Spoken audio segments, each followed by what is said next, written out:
So, hello, Teaquilters. Today is Saturday, June 17th, 2023.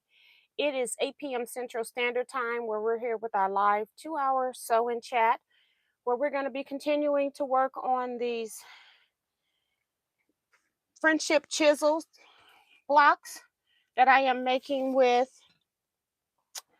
my African fabrics, my Ankara. So, if you need African fabrics, I have a website, teaquilts.com. You can go check that out. And I'm also working with the Accuquilt chisel die. They have them in different sizes, and you can use any size you like. And I also am an affiliate. So if you ever purchase anything from Accuquilt, please use my link down in the description box of my video. So we're going to wait for people to get in. I'm going to pull you all up on this phone, and we'll get started.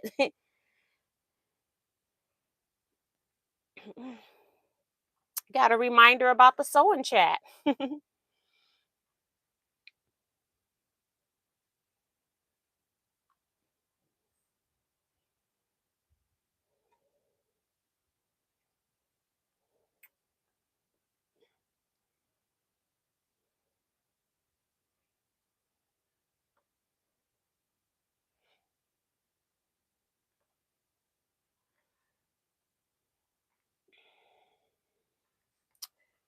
All right.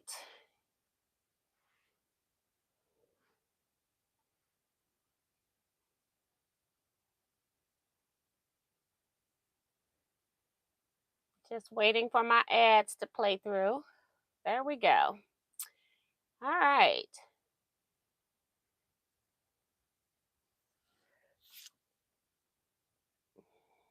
Janice Road saying hi, T. Hey, Janice. Welcome to the chat. I think you're new here. Welcome to the channel, if I'm not mistaken. Got Liz Wilson sneaking in early saying hi, everyone. Deborah Quilts. Hi, T and fellow quilters. Hey, Deborah. um, Jean Green saying hello, everyone from Southern California. Zandra Oldham. Hi, T and all quilters. Melody Kiefer. Good evening, T and everyone. Vivian Calvi saying hi, T and everyone. Kenna Show says hi, everyone. Carla Ford. Good evening, T and everybody. Sandy Egger. Good evening, all. Blessings and joy to all. And her rent is paid, so thank you. Maddie Barnum. Hello, T and everyone. Got my supply list. Thank you. You're welcome. Judy Hebert saying good evening from Georgia. Wash your hands. Hi, T and everyone. Sue GSD. Hello, T and fellow quilters. Sea Joy Creations. Hi, T and T quilters. T, is it too late to join a Zoom? I have one more opening. I was trying to keep the Zoom at 20. And if I'm not mistaken, it's at my desktop. I think I have room for one more in there. Susan Baker. T can't stay teaching the class tomorrow. Still prepping. Take care. Miss you all. So have fun, Susan, in your class tomorrow. That's pretty cool. I love teaching. Sue is also saying 374 days until the most fabulous, stupendous retreat of all. Talk about that just a little bit. I'll come back to it. I don't want these comments to go too crazy. But retreat information has been sent out. So if you're to the people that were on the list already, I haven't like publicly opened it up because I don't have any spaces. I think I have one, possibly two spaces for somebody that's not going to stay on grounds, which means you are a commuter, which also could mean that it's somebody that's going to have to pay this amount for retreat. Is cheaper than the other rates, but you'll have to find housing somewhere else. It tends to work better for local people, but I haven't even gotten into that yet. So I have a wait list for people that need to stay the night at this point. Nikki B saying hello from Hannibal, Missouri campground. T and everyone. Hope you're having fun, Nikki. I have never, well, I went camping, but I didn't go camping.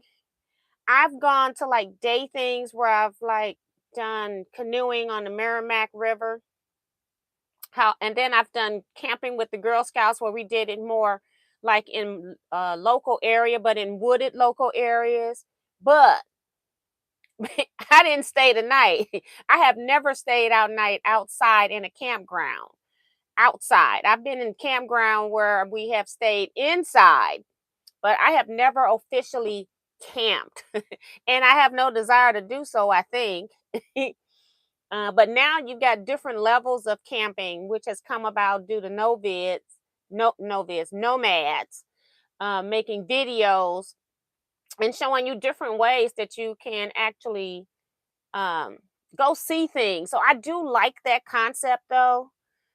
So maybe an RV camping isn't bad for me. D Branson saying, oh, this is Donette Branson saying hello to you. Hey, Donette, thank you so much for coming to class as well. Shelly Sows is here saying hello, everyone. Remo JS.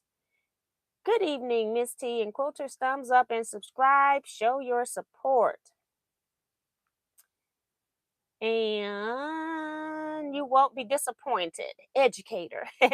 That's Miss Remo. Sharon Lewis is here saying hi, T and Quilters. Elaine Doucette, evening all. Reminding people to also hit the thumbs up button. Melody Kiefer saying her rent's paid. The Molly J is here. Hello, Miss T and Quilters from Baltimore, Maryland. Yay! Sheila Willis, good evening, T and all T Quilters. Sue may not participate along tonight. The dogs won. Oh, she's tired. Poor thing. Elaine says, great t-shirt. Thank you. Claudette Bettis is here. Hello, T and everyone. Mary Chu, welcome to the channel. Saying hello, everyone. Finally caught you live. Love your channel. Thank you. Thank you. I appreciate that. And I guess you're not really new to this channel if you're commenting tonight, because I just realized that the reason why my notifications on my live chats are not up early, because I have to go to my desktop and do that now.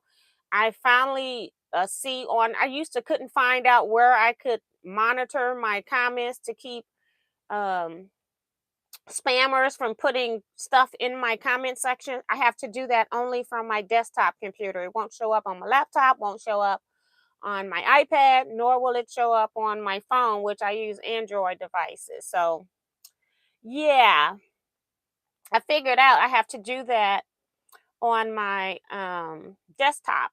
And I'm trying to remember to do that. It just takes me longer to get there and do that.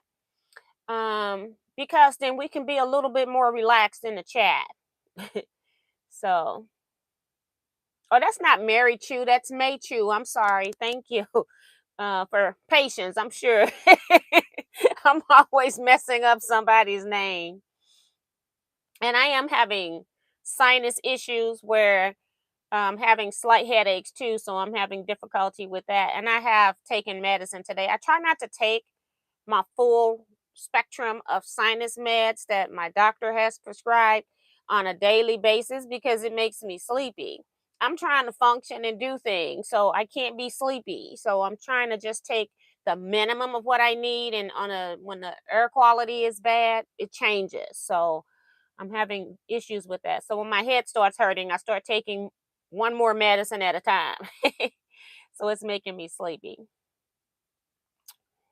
T, for the Zoom slot that's left, can I send $30 via PayPal to you right now to cover? Okay, that'll be fine. Thank you. And then it's closed. Remo says, I was a Girl Scout, made it to cadet. Yeah, I was a Girl Scout, and I was also a Girl Scout leader. And I got as I became a leader because I'm one of those parents that don't just drop my kid off anywhere. And then they realized how good I was with math.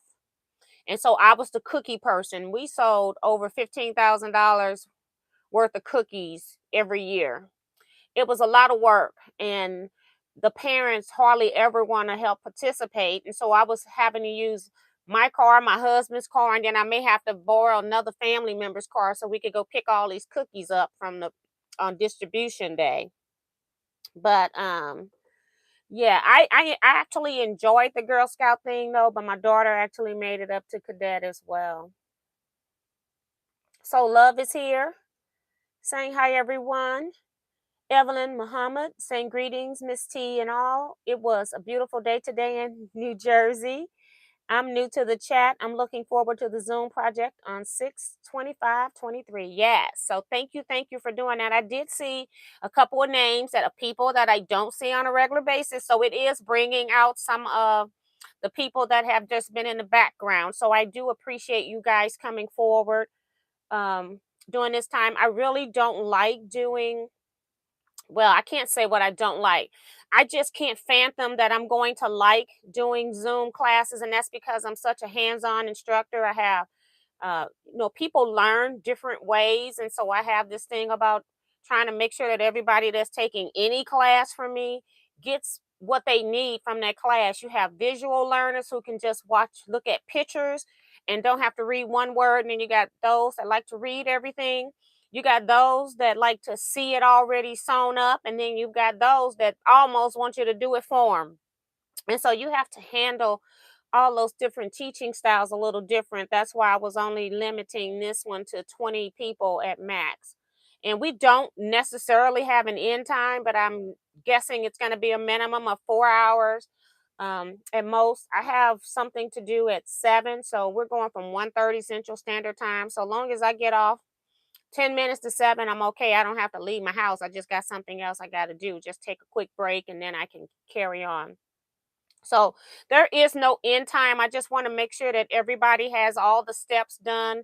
Uh, Not necessarily completing your whole quilt top, like who does that in 4 hours, but I want to make sure that you've done all the steps to do the project. So I appreciate you guys coming forward. So, and that, like I said, just realizing that you all have been here because you're able to comment. You got to be a subscriber for at least a day in order to comment.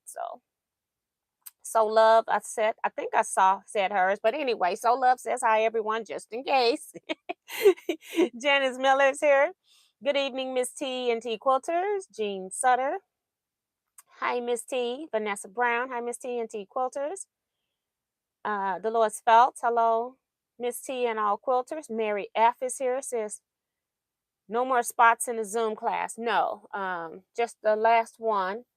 Um, you can email me too, because if you want to be on a list, email me, because maybe somebody may not show up or something happens. But and if it's just one more wanting to get in, I'm kind of open to that. 20 isn't like the end all number. That's like that number in my head that I do when I'm in person with people. That's the number that I stop at, is 20. um Quilts by Carmel says hey T and everybody. Hey Joe Carmel. And Rochelle Sears says, hello, everyone. And Miss T, sorry I'm late. Never late. Just get in here when you can. And Phil Beck, God gave us herbs of all things. I had sinus problems until I drank teas. And I do drink teas. And I'm also a person that does the caffeinated stuff. So I do different types of teas, but just long as it's the caffeinated, I don't. The only caffeine I get is through milk chocolate candy, and it's not enough to make a difference if I don't have it. But if I drink a cup of coffee with caffeine and then don't drink it the next time, next day, then I have headaches. So I try not to do caffeine drinks. Carissa Renninger saying, hello, everyone. Good evening, Miss T. Hello and welcome. Um, let's see. Kevin the Quilter is good here. Hey, Miss T and all T Quilters. Just got the chickens put up. Okay. Cooking for Father's Day now. Happy Father's Day to all you dads out there. So, yes, thanks for the reminder. Tomorrow is Father's Day. So, happy Father's Day to anybody that's here. And I'm smart enough to know that no matter what the gender is, there's people helping out on both sides. So, you a parent, just happy Father's Day, because we all do some of the stuff that's for that the mothers typically do. We also do some things that the fathers typically do. It just depends on the household and what things are going on. And this is the month of inclusion, so who's putting labels on what? I think we're all parents, so you do whatever is necessary for your children. We were just talking about that the other day with matter of fact, I talked about it the other day with a group of people, and then talked about it again today with different groups of people. We do what we got to do for our children, keep them safe and provided for.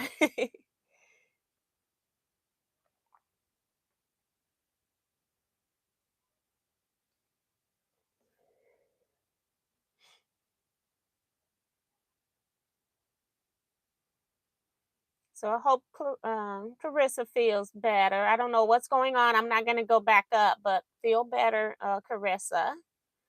Um, Thank you, Sandy and Elaine, saying well said. Yeah, I think we get so hooked up into labels. I know my father passed when I was 5. There was no other man around, so my mom did it all. She did it all.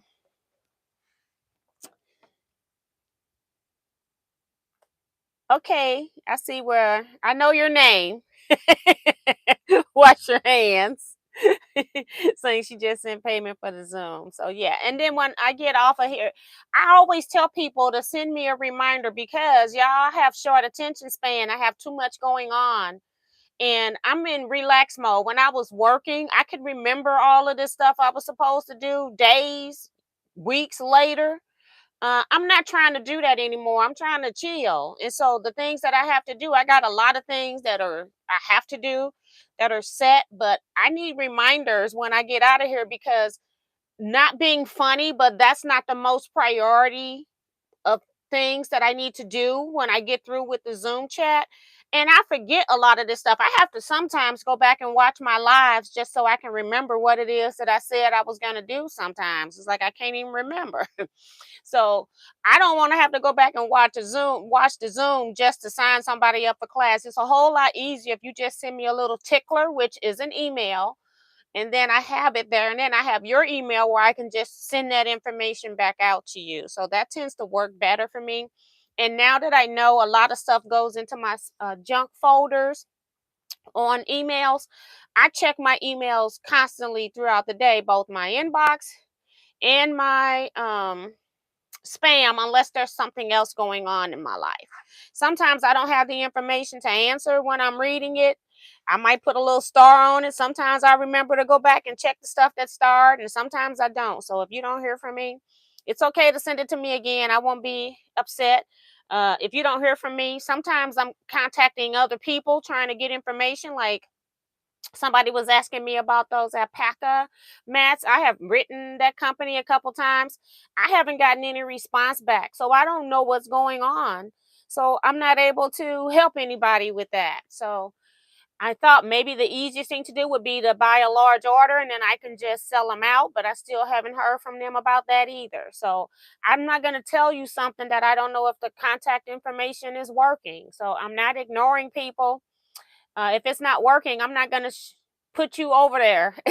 When I bought mine, she was standing in my face, so I don't know what to tell you after that. So,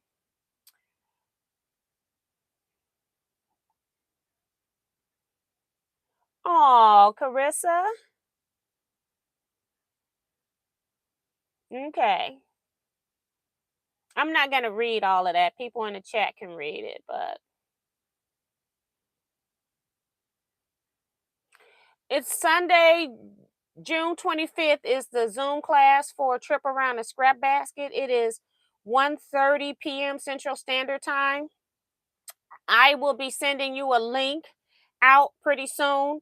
You will get a supply list. It's just for you to do some pre-cutting, and you will not get the actual pattern until Sunday of the class because I don't want people jumping ahead and then throwing off the rest of the class with questions that I haven't gotten to yet.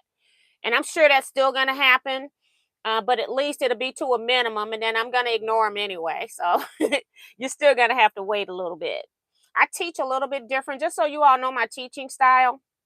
If we're doing something that's a process of steps, I give everybody enough time to sew step number one, and then I come back at a set time and then I give people a chance to go to step number 2 and so forth. So therefore, everybody is kind of on the same page and nobody is like jumping ahead and already putting up completed stuff and frightening the beginners or the people that are sewers. You got some fast sewers, you got some slow sewers. So say a slow slower, which is fine, may only have 5 or 6 of the first step done, whereas somebody that sells very fast might have 15 of them done.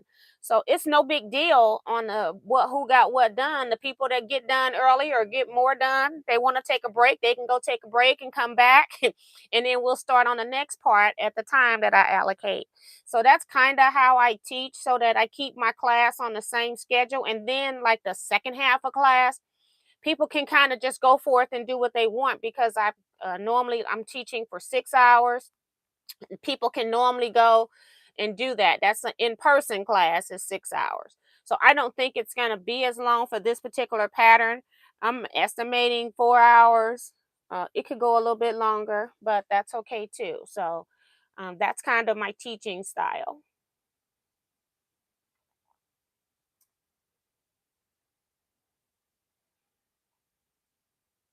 I did it 2T and have made me a better person. I only work with what I gotta work with right now.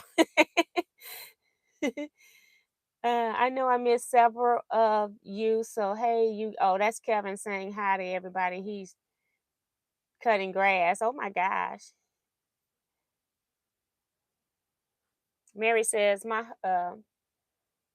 husband died when my daughter was 15, so she stuck with me for her mom and dad. Exactly. Um, if you paid, yeah, email me too. If even when you pay, make sure you email me so I can send you that email.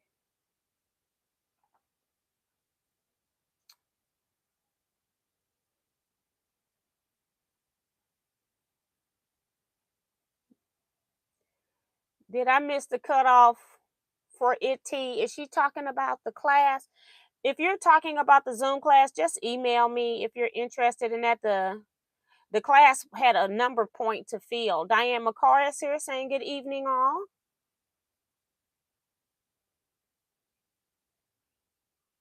BB Oliver saying hello, Miss T and Quilter. So glad to catch you live. Maritza's Yarn and Craft saying holla, hey, with a wave.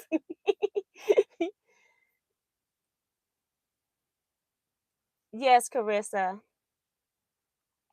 Venmo or Cash App is preferable. PayPal take fees out.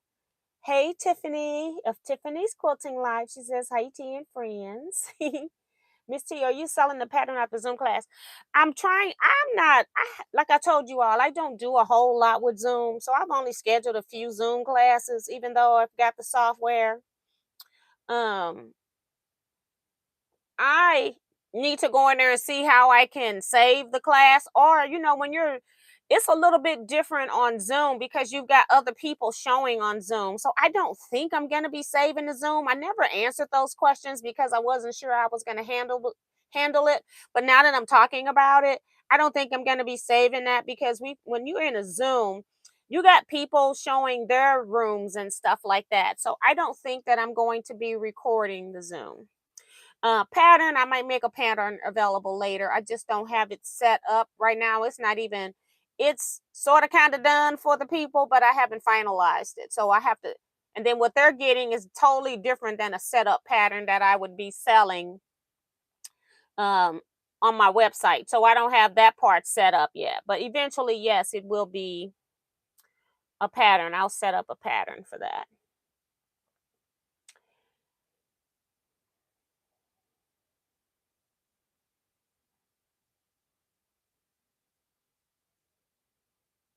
Hi, Adrian Reyes, saying hello, everyone. All right. So again, I'm working on these chisel blocks here.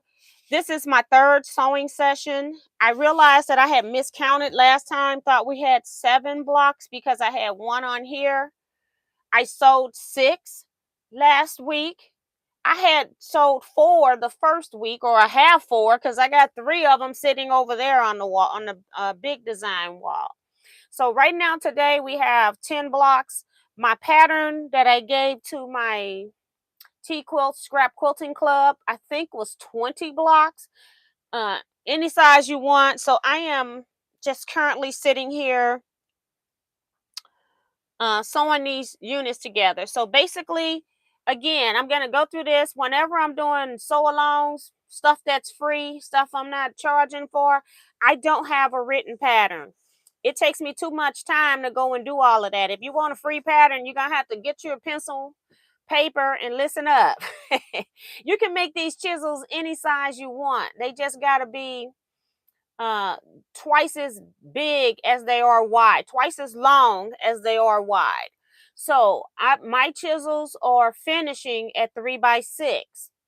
You can make these chisels at 2x4. You don't have to have an Accuquilt die to do this. It makes your cutting a lot easier. It also makes it so when you're cutting scraps, that's a lot easier. It makes it so that once you're cut, all your dog ears are gone. You don't have to worry about that. It just makes life easier. Um, this chisel, again, 3x6. What you need to cut.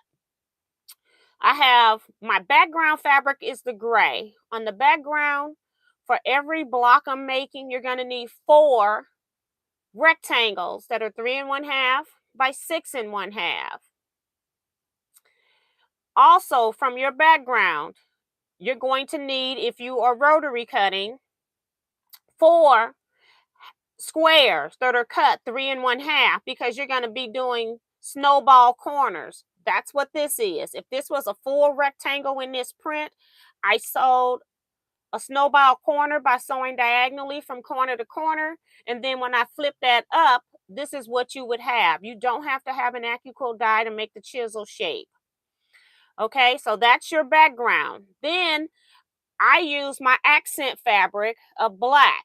I also need to cut 3 1/2 inch squares. So you need 4 of those to make a completed block. Again, snowball corner. Over here is my African Prince, which is the highlight of my project. I cut for each block 3 1/2 by 6 1/2 inch rectangles. These are just 2 rectangle units that are sewn together in this orientation. So you can take a screenshot of this later. You can take a screenshot of it right now. My fingers are in it, but there you go. You can always take a screenshot. And then you're just sewing these units. So all of your pieces are sewed together like this. It doesn't matter. Once you get all of your pieces sewn and pressed, this unit here is the same thing that's right here. It's just rotated for the top part of the block 1/4 turn. Guess what? All of your block pieces are sewed together with right sides together in this same orientation. So all of your pieces are sewn the same. You can chain piece. The only reason I'm not doing that is because I'm doing live sewing chat and people want to see what I'm sewing, want to know what I'm sewing. And so I just make it so that I sew a few blocks every session. If I have been, and I don't sew on this project outside of the live because I need a project to come on here and do live sewing chat. So that's the reason why if I was at home, I would have made all of my chisel pieces and then I would have sewed all of them into these quarters. And so once you do that, you just got 2 block halves. One's going to be rotated 180 degrees and you're sewing them together like a 4 patch at that point. So this is a very simple block, very easy to make. I saw where Tiffany was working on a project from a fabric manufacturer on her channel, and that same block, if it was pieced vertically instead of horizontal, you could use chisels in that as well. So chisels are everywhere. You just got to look for them. They're making you do a square with a half square triangle. That's still the chisel shape, and it saves you from having to do that seam across the middle.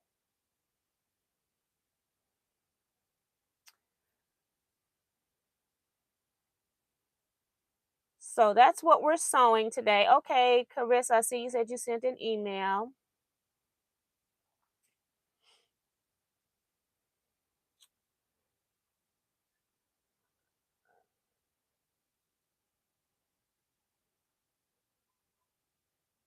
My brother is in here. Hey, Ray, how are you? And Remo is reminding everybody to hit the thumbs up. So thank you. She says, step out, step back in, subscribe, and show your love and support. So thank you, thank you. So this is a very easy block. Your block will be a different size based on what size you start your chisel unit with.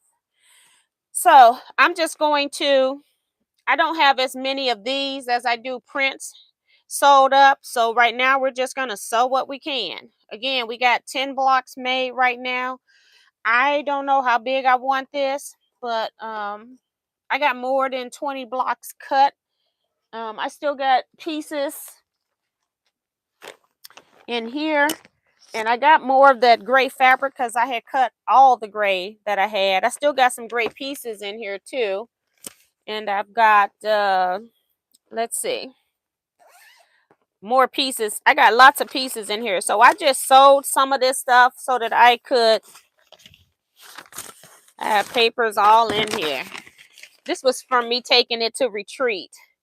So I've got all of these pieces that are cut that are just in my bag here. And so I just pull some out, sew a particular step just so that I can get some sewing done with you all while I'm on the live chat. I haven't counted anything at this point. I do know I need at least 20 blocks, so I'll lay out 20 blocks and see if I want to make more or not at that point. So that's what's going on with that. And I cleaned my machine before I started. The bobbin thread is almost gone. So we may have to change that, but I will not have to clean it. I just like to use all of my thread.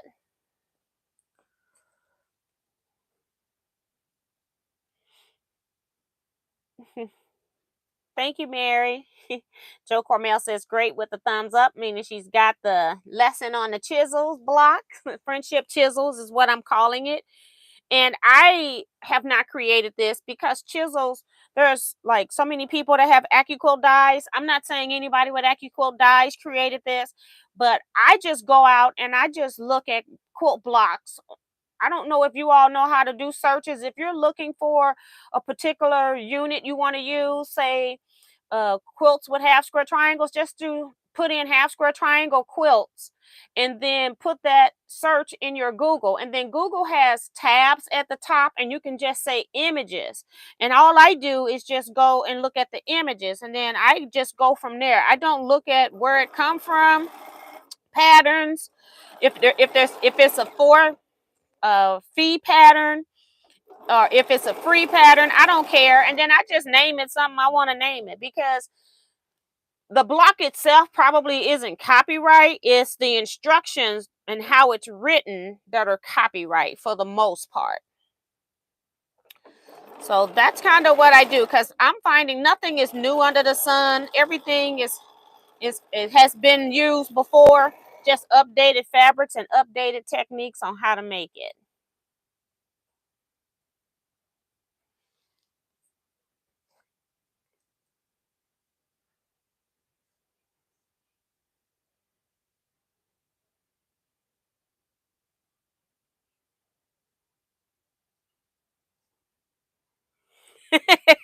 And Carissa, but she might have to clean her sewing room. Do you think I care? It's ridiculous in here, and I'm only in here when I'm with you guys, and then I forget, and it's like, who cares by now? It's been on so many videos. What difference do it make? I'll clean it up eventually. One of the things, we'll talk about retreat first. We'll go there. As I said, retreat has is basically almost filled except for like a commuter spot, and a commuter spot is somebody that doesn't need lodging at the facility. We're gonna have 32 people. It was just already filled, y'all. um what I am going to do, and I am looking at retreat centers at this point, so I haven't made a decision on where I'm going to have it, but there will be another retreat. I usually do my retreats biannual, every other year. I am going to have retreat every year, and so maybe the people that are coming every 2 years. We'll stay on that year. Maybe they're going to come every year, but I'm going to start another retreat that's going to be um on the odd year. I normally do the even year retreats, and I'm going to do another. We're going to retreat every year at this point because I got so many people wanting to come and I don't have space for them. So I'm going to be setting that up, and I don't know, what is this, 2023? I'm hoping that 2025 I have space that I can get into some center, because you almost have to schedule these things out kind of like weddings. I'm also thinking that I personally like to have retreats in September. It's not snow yet here. It's not super hot. And so maybe that's an option too, is changing it to September, which is when I first started doing my retreats, but I changed it for 2 people. And I changed it because those 2 people have come every year, but they're involved in the school system or have something to do with the school system. And they only can take off between June, July, early August. And so I really, really didn't want to be doing retreats where it's super hot here in St. Louis. And June can be a hot month for us sometimes. It's been hot already. So I personally like to do things in September where we don't have snow yet. It's kind of cool. You get to see some of the fall colors in certain places depending on the weather. So that's what I'm currently thinking about. So we shall see. We shall see. And again, I'm in the process of looking for a facility. So I didn't realize that doing the Teaquilts retreat was going to be popular like that. So.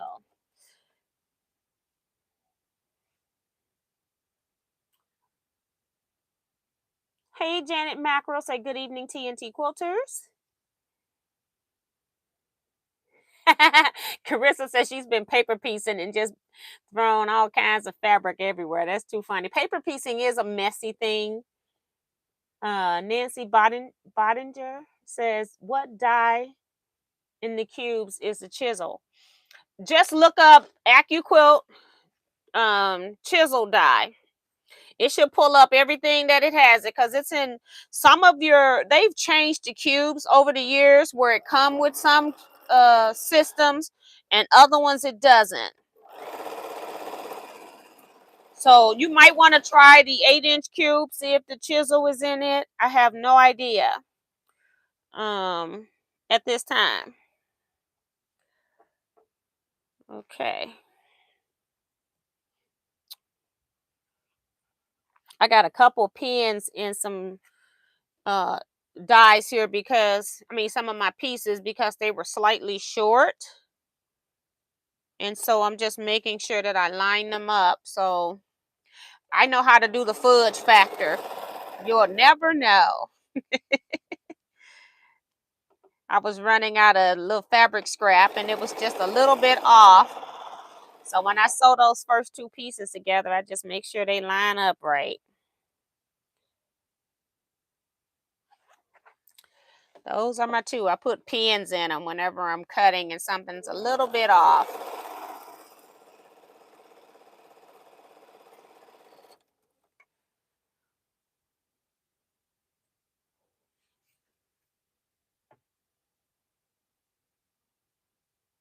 Hey, Francis Jackson, welcome to the chat. Sandy Agger says, T, is there a motel or 3-star hotel near the retreat center? I don't know. Only thing that I know of are you're going to be your more high-end hotels in this particular area. I know Tucker stayed at one that I recommended. It was a little bit far away and it was still a expensive hotel for him and his family to stay in, because he came with his family, his grandmother and his brother, I think. That this is a high-end area. This area is called Frontenac. Clayton, Missouri is one of our more ritzier neighborhoods. So you have to drive a little bit to get to the hotel.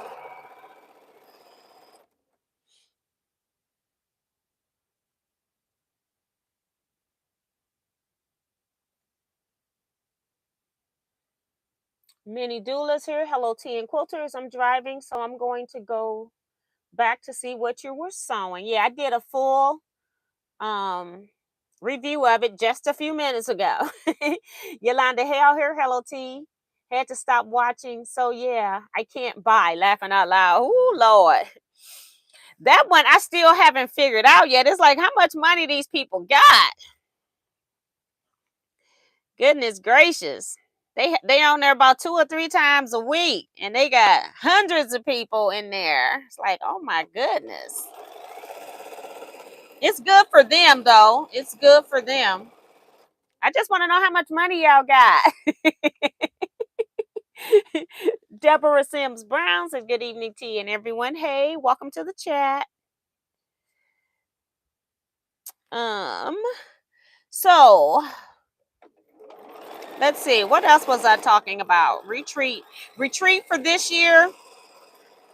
I'm about to send out the payment schedule. First payment be due by the end of, well, you've got your deposit in. I set the remainder of the payments divided by 4. I'm going to send out a schedule. And then I got the dates and how much approximately you should pay. If you are a little bit over or a little bit under, it doesn't matter. If you are a few dollars short of a payment and you just need to send that payment, then go ahead and send that. It's not going to mess up my system. I actually punch in exactly what you send in. But by the end of the period, by the end of October, before Christmas, you should be through paying for your retreat. The reason why I'm doing retreat payments in earlier, I tried to get these done so they was done like by the end of June, like a year ahead. Because what happens is people have life issues that happen, and then I'm trying to replace somebody that's on retreat. And I'm also taking payments and handling cancellations and people trying to re-sign up. So it was a little bit frustrating for me. So we're going to be just doing retreat payments now, and then I'll be handling cancellations later. So anybody that's not paying, if your first payments, you're not caught up in the neighborhood July 31st and you on my retreat list and I haven't received anything from you, I'm going to give your spot up. So there's going to be open list for spots starting July 31st. So if any openings I have, I will be letting you all know. And I always let you all know whatever Zoom I'm in that's closest to that, Wednesday or Saturday. It doesn't matter which one. If I have any retreat openings or if you want to get put on a retreat list, you can send it to me and tell me you want to get put on a retreat list. But I'm going to be going to the next person on the list, giving them just a couple of days to let me know. So I always tell people, save your money for retreat. Have your money already ready to go, because when I contact you, it might be to the point where all money is due. You're not going to have a payment plan. So you need to be having your money, just save a minimum of $1,000 for retreat. The retreat doesn't cost quite $1,000 depending on which room you're in. However, you're going to need more than $1,000 to do a trip anyway. So just save a minimum of $1,000 by October. Because if I don't hear from you and you don't have your money, I'm going to the next person on the list. This retreat, people have known about it now for a year. So if you were interested in retreat, you should have your money ready. And again, if you don't get into this retreat, I am going to be doing a retreat in 2025 as well. It'll probably be in the fall month, September, if I can get space. So that's why I'm not putting a date out. It's whatever I can get a date. If it's in June, I'll do it in June. I definitely don't want to do July or August because it's going to be hot. Just too hot for that. I would love to do July because of my birthday, but it's too hot for that.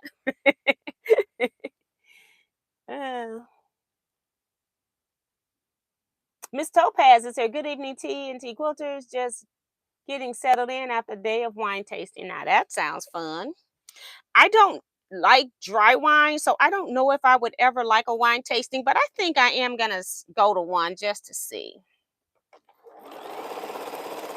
It's only tasting wine. It's not like it's going to do anything to you. I found a wine. I only like milk chocolate candy, and I found a red wine that was really good. It was sweet and not dry on the end, and that's one of my favorite. And I can't even find it anymore. They don't sell it or something. Hi, Patricia Priest saying hello to everyone. Brenda Foley saying good evening. Just got home from a wedding. Wonderful time. So that's cool.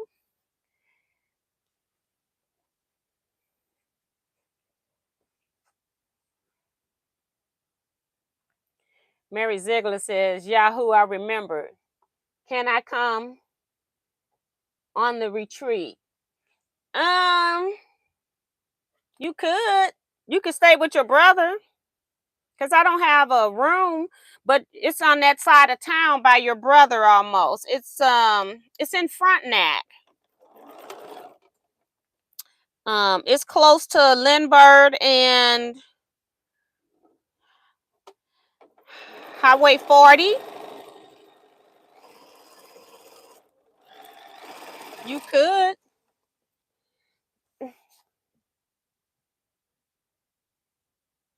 And Mary says fall retreats sound good. Yeah, I kind of like fall. Rochelle says, oh, she's talking to somebody. What's the name of the wine? Oh, I don't remember now. Yolanda's asking me what's the name of the wine. I can't remember because I spent so many years trying to find it, and I just let it go. I'm like, girl, you're not gonna find that wine. So yeah, I had a friend that was buying it for me because she used to go to wine tastings at our elite hotels here, where they pull in the wine tasters and then it's like a whole weekend thing where they have different people out doing different stuff, different type of events. And then you're ordering your wine and they're sending you this stuff by the boxes. And so she would get the wine and then I would just buy from her. So I never knew exactly how she got it. And when I started looking for it, it was never in the stores. I tried looking online, couldn't find it. So it was just weird. Um Hey Mary, send me an email talking about retreat so that I can send you some information so you know what's going on with that.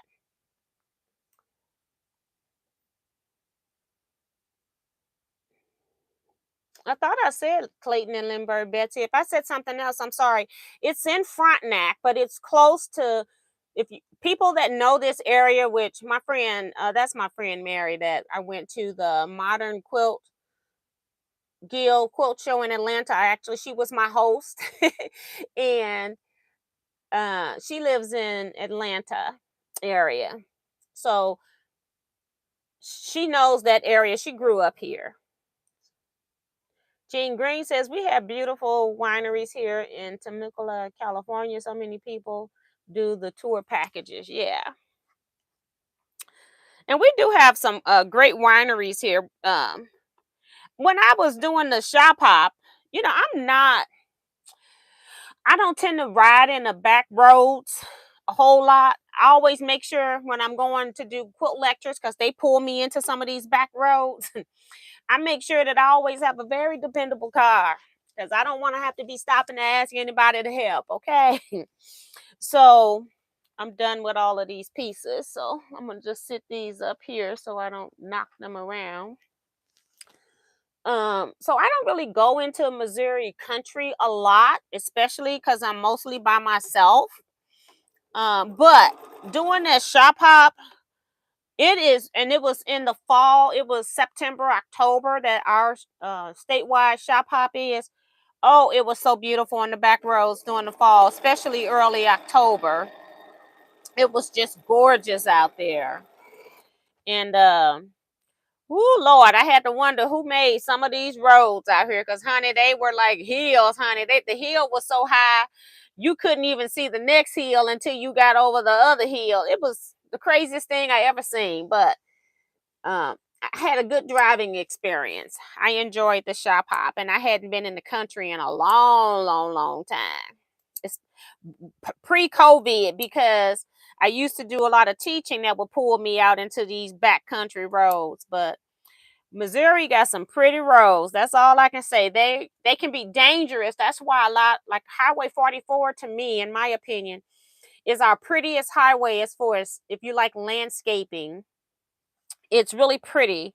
However, it's one of our most dangerous highways because it curves, it has hills, and you're so busy watching how pretty it is, you've been on drove off the road, okay? Or drove across the median or something. It's really crazy. But it's very beautiful. And that's kind of what our back roads reminded me of. I had not known that they had updated a lot of these back country roads how they are nowadays. So very, very pretty.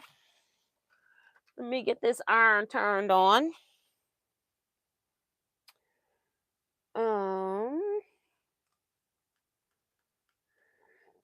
It's so funny. People saying hi to Mary.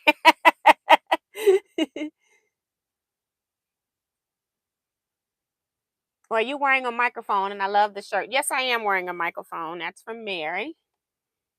G says we read that one. I'm sorry. Miss Topaz says my HOA did a day trip to Fredericksburg, Texas. I only tasted at the winery. The last two, I just enjoyed the view. It is Texas, hot in the hill country. Yep. Yep, I had a good time out there. And it's so funny because you don't know what the speed limit is 90% of the time on the back roads, and folks are flying. It's like, oh my God. And then you have all of a sudden the curve. It's like, I'm supposed to do this curve doing 55 as a minimum because they just drive however fast they want to drive. It's pretty wild. Sounds like the roads in Arkansas. That's Carissa. Uh-huh. Jean says we also do hot air balloon tours. So yeah, I think that'll be interesting. I never done that before. Hold on. Did you heat up? It's still heating.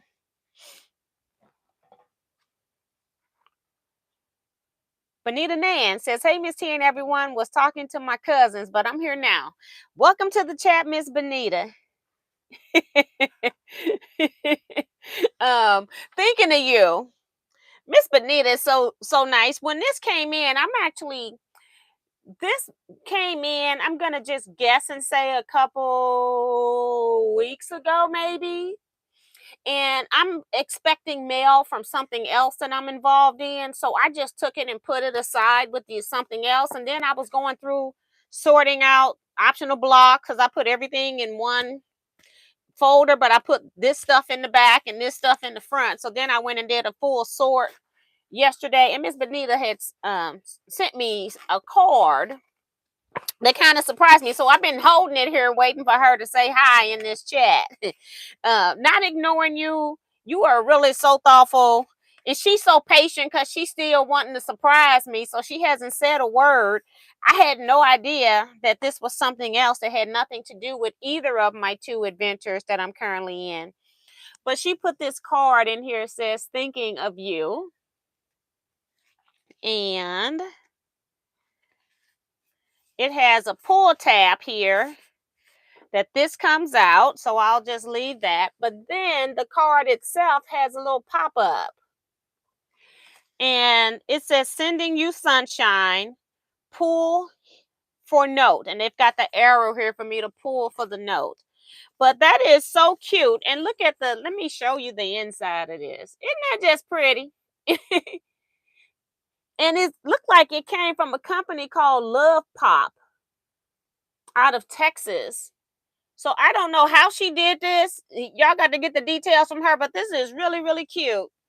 And she has a note on here, and I was having a really bad day when I was on one of the live, and she says, nobody rains on my friend's parade. So here's a little sunshine, and all is right with your world. Cheers to finding a new shed maker, Bonita Nance, 2019 Teaquilts Subscriber of the Year. And she cracks me up with that, and she knew that would make me laugh. And when I opened this yesterday, I said, Miss Bonita is something else. She has always supported this channel, and I really appreciate that. That was just really sweet of her to do all of that. So thank you, Miss Bonita. I have not somebody had told me about some Amish builders in Missouri. I'm not sure who that was, and I'm trying to make sure that I get the right company that said they had Amish builders, and nobody has contacted me yet. But I am at the point where I would like to contact Amish builders and see what they will say about doing me a shed here. And it probably won't get done soon. I don't know. So I'm gonna have to see what the pricing is and what their schedule is. So I did Google, and I saw quite a few companies. So I wasn't sure which one. And then if I don't want to have, the Amish are not like right around the corner, and I don't want to have them people coming to give me estimates. I want to just probably hire one, because I know I've seen their work. I know the work is going to be fantastic. So I'm not concerned so much about that. I just want to make sure that I get the one that they said actually came into the city areas. I don't want to waste more of my time. I'm so busy doing other things. This past like 10 days, I've been dealing with quilt retreat. So that's kind of what's going on. Quilt retreat and the class that I'm setting up next Sunday. So that's kind of what's been going on. So thank you, Benita. She's always so ever thoughtful, and I just really appreciate that. And it's nice when you're having a bad day and you just all of a sudden get something in the mail. And even I didn't get it on the actual shed bad day. I got it on the stress days of dealing with the retreat stuff. And the lady did end up sending me the stuff the next day. I got it in the mail today. The contract still was wrong, but it was on the low end of being wrong as compared to being on the high end of being wrong. So I just wrote in the changes, initialed them, and just sent that stuff on back to her. And I've sent her copies of the emails, because apparently she's not reading the emails to get the information correct. But I want her to know that I got emails, and this is what I'm going to be going with. So I just sent the stuff back, because I don't want to lose our retreat dates. So that's kind of what's going on there. So always nice. Makes you have a great day when you're seeing stuff like that. People just never know what's going on in your life, what you're going through. I tell people, instead of putting stuff on Facebook that's negative, even if you feel like nobody is there for you, people don't know that you need somebody to be there for you. So sometimes you've got to let people know. People don't know that you need some assistance. So it's really nice when you feel like you're having a stressful day and somebody letting you know it's going to be okay. So really nice. I got a niece that go on there, not a niece. I got a niece. I do have a niece that go on social media and always talk about nobody's there for her. And I'm there for her all the time. And I think when you put on stuff that nobody is there for you on social media, you should put the exceptions then. Don't do that. You make it look like everybody is against you. You have nobody in your family. You got no friends, blah, blah, blah. Always talking about how family is doing. And it's like, you ain't even contacted the family. How many times have you checked on the family? It's like, no, don't do that.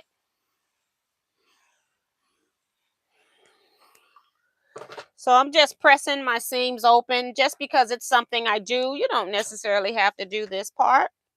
I'm just one of those people. Anytime I have anything has points, half square triangle type points, I tend to just go ahead and press the seams open to make everything lay nice and flat.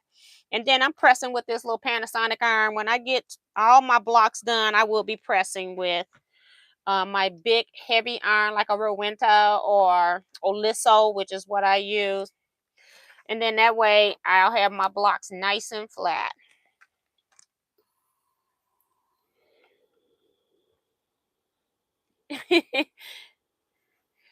Miss Topaz saying, "Oh, so nice, Bonita." Yes. Sin Forest is here. Hello, Mrs. T, and everyone just popping in to thumbs up and say hello. Not feeling well, so I'm not sure how long I can stay, but I'm listening. So hopefully you feel better. I know I had today. I actually went. I hadn't seen the sewing machine. My person that I bought my gamble from is no longer a gamble dealer, but I used to go and visit him every so often. And since COVID, I don't even know if I've been there once right after COVID, when they said we could go out, or if it was before COVID. I can't remember the last time I saw him, but I'm going up there to drop off. I have a Burnett 234 serger that's probably I don't know, 1995 or between 1995 and 2000 that I bought that thing brand new. And I took it out to do some sewing on it. I was just overlocking the edge of something, not sewing any seams. So I was only using a 3-thread overlock, and it sewed everything that I wanted to do. And then I said, well, keep sewing. I had oiled it before because I hadn't used it in years. So I oiled it before. I had kept it covered all of these years, and it sewed the edging. And then I was just practicing on some piece of scraps just to keep sewing repetitively, just to keep the oil getting lubricated through. All of a sudden, the flywheel just locked up, wouldn't turn by hand. And so I opened it up because that's what I do. Y'all may just let y'all stuff sit there, but I'm one of the people that I open my stuff up. So what I did, I wanted to open it up because I wanted to take the belt off and see if it would turn if I took the belt off. And thank God it did, because it's a big difference in being locked up completely over, I think I just need a new belt.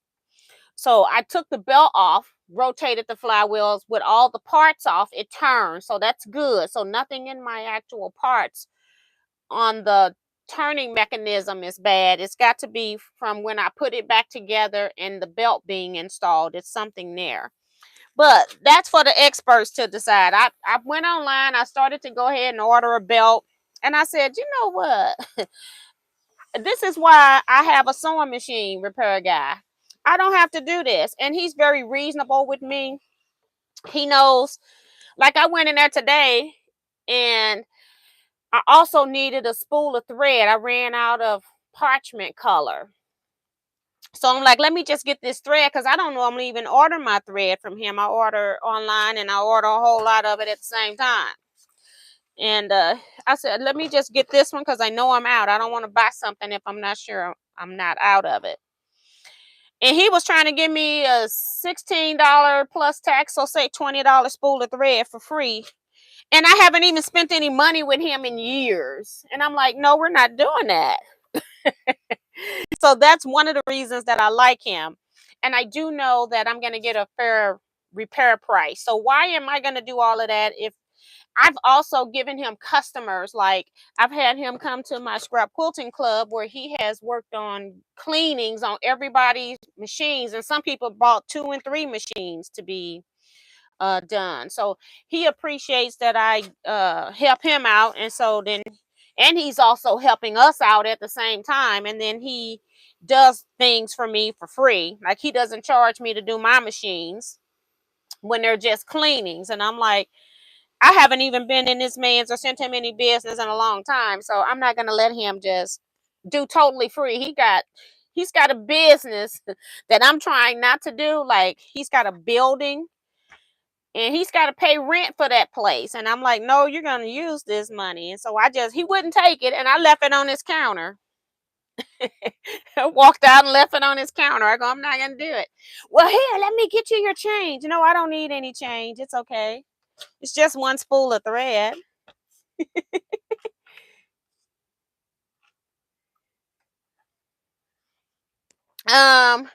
She's asking, may the 1/4 be with you shirt is for sale. It can be available. I just never put this on my website because so many people were selling them, different sewing machines. I think I pulled the different sewing machine, but it'll be comparable in value to some of my other shirts. So if you're interested in it, you can just email me and I'll send you a PayPal invoice for it with shipping.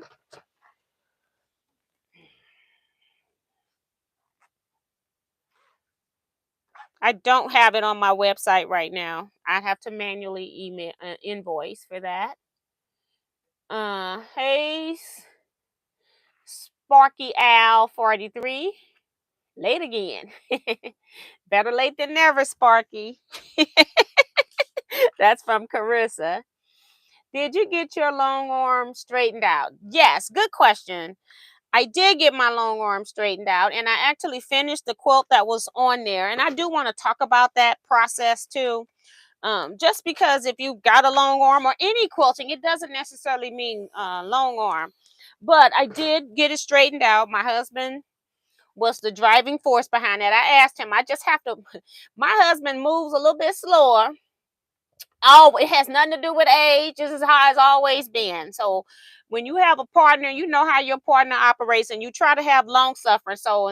So that I'm not going out of my mind, I'm up here holding on to the remote, watching this, watching that, watching this, watching that. Because when I normally ask you to do something, I'm a Leo.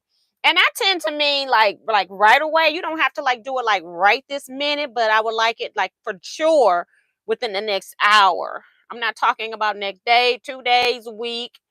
And I can get a little antsy because I'm ready to go. I mean, most times when I'm asking somebody for help on something, because I'm not a person that asks for help on a lot of things, I do everything that I can do for myself.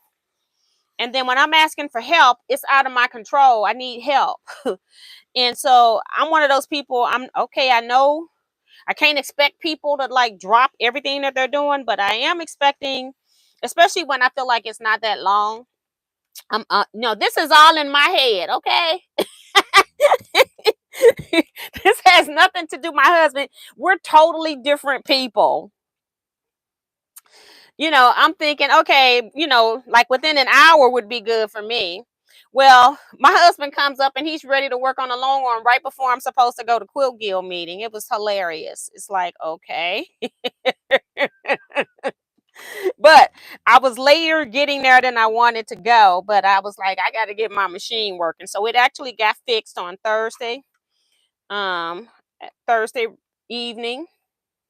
I went to Quilt Guild meeting, and then yesterday I finished off the one quilt once it got done, because I had to reprogram everything, and then um reset it up, and then I stitch out to make sure that the whatever adjustments I made worked, and they did. They worked beautifully.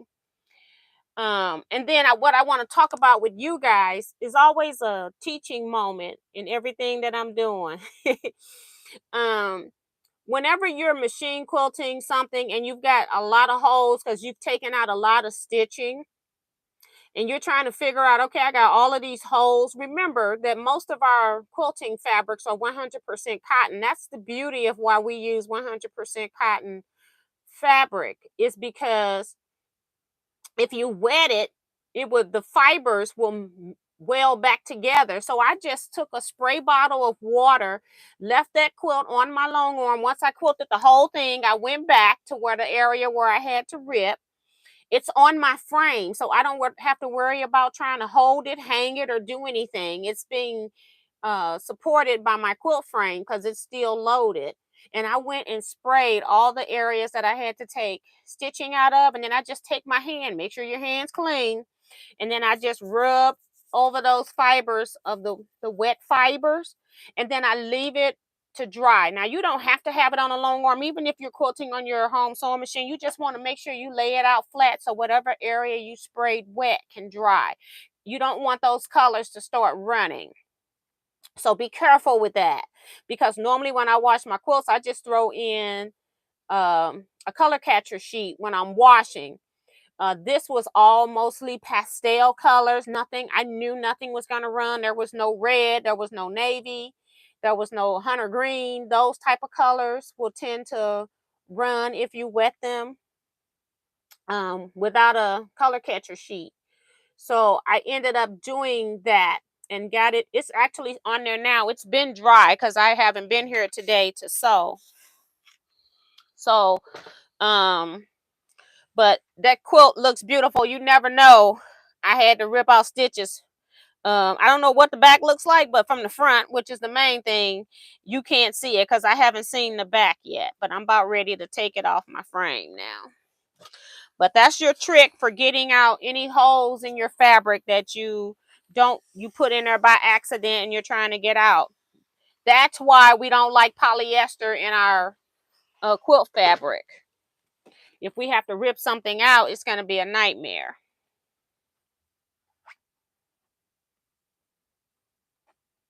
Woo, Sue got off tomorrow, girl. That's a miracle. It's Dorothy. Isn't that Dorothy that said it's a miracle? Oh, is it the no, that's not Dorothy. That's one of the Christmas movies. Little girl go, it's a miracle. Oh my gosh. But yeah, so and I should have adjusted my machine. My machine told me it needed to be adjusted 3 quilts or 4 quilts ago. I took it off, took the stitching out that went bad.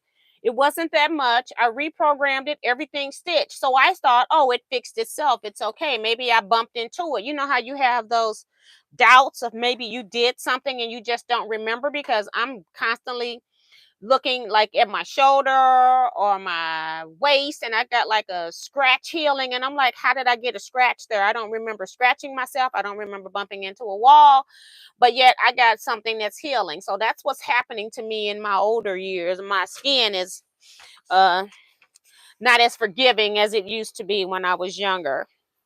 And so I'm thinking, well, maybe I hit something and it did something bizarre. So I quilted 2 more quilts after that, and it quilted just fine. Then I go back and put this 3rd quilt on there, and it's like, hello, lady, I tried to tell you that I needed an adjustment. So, so I'll be quilting some more tomorrow. I went to, like I told you, I went to the quilt repair shop, and I was not expecting to be there 2 hours. He was so happy to see me, he wouldn't let me out of there. And it was also a cross town ride I had to do as well. So, and I wasn't feeling well. When I got back home, and I didn't let him know that I wasn't feeling well, I understood that it's not that I'm a great person. I kind of miss him too. He missed me. And then it was another lady that used to work in there. She works part-time for him. She used to work full-time when they had gamma machines in there. She was the gamma educator, and then she also ran the store during her hours. So she would teach you how to quilt your quilt on the Statler. But she happened to be in there, so it was kind of like a little family reunion. And we started talking about olden times and all of that. So look up, that was 1 hour. And in the second hour, he was trying to hold us in there, because if we stayed 1 more hour, it was time for him to go home. All he had to do was close his register in 15 minutes, and he could walk out. So yeah, but we missed each other. So yeah, and I actually love doing sewing chat, because I sit here with you guys, and I don't really like ironing, because if I was here by myself, I would just wood press these open and keep going. But I'm actually, here using the heated iron. I would be using this wood press, and that's it. Um Quilt Gals here says, hi, just listening because I'm putting magazine quilt pattern into sheet protectors. That's pretty cool. Now I just lost my chat, so that's cool.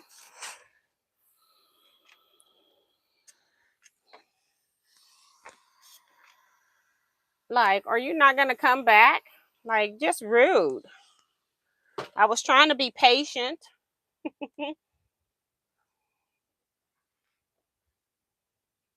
Mary talking about, she telling Ben watching right now, girl. He know I talk all kinds of stuff on my sewing chat.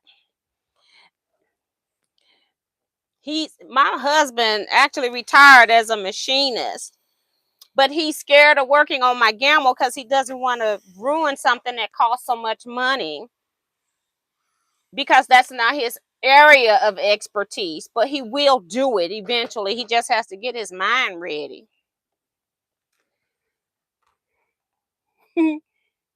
That was cool, catching up with friends. Yep. Zandra says, this is a very nice card. Yes, it is. Zandra must be behind.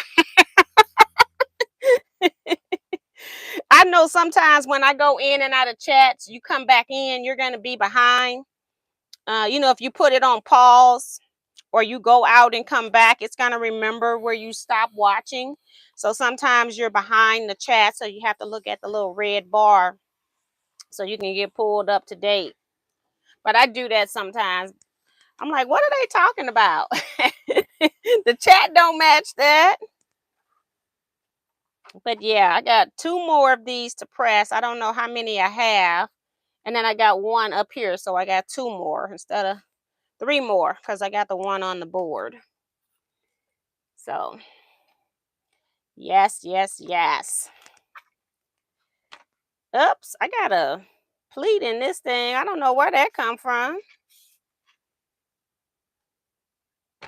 I have no idea. It's gonna, that's, it don't quilt out, but we're gonna go forth. I don't know why it's got a little pleat in there. I will tell you that Foff, it would not have had a pleat. It would have eased whatever in. It would not have been a pleat. I can tell you that. The Foff differential feed is better than Bernina, in my opinion. My opinion.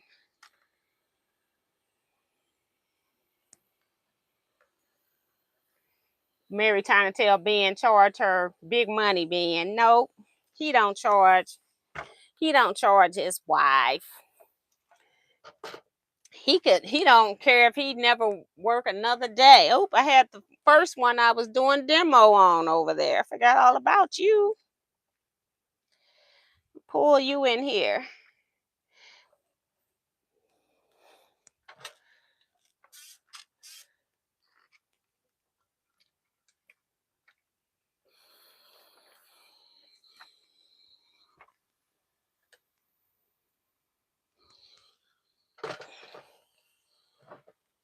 I will sew 2 of these together so I can get this other one off.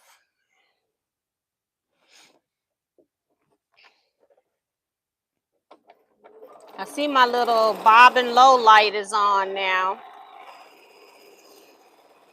One thing I do like about the Bernina of all my other machines, and I got high-end and low-end machines, is that it actually stops sewing when the bobbin runs out. Not just an indicator, but it says, okay, we're done.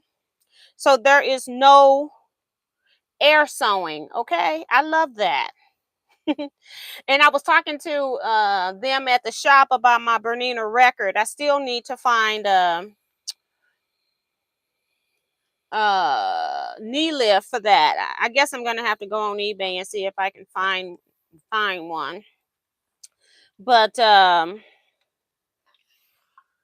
the lady was telling me that I needed to sew with that Bernina record. She says those old machines like to be used. I said I do oil it when I use it, but you saying I have to still use it so it doesn't go, the parts don't go bad? And she said, yeah, it likes to be worked. So I guess I need to pull that machine out at some point and start sewing on it a little bit. All right. Again, we're doing scrappy. So I'm not matching up anything in particular. I'm just sewing the pieces together that I need to sew together.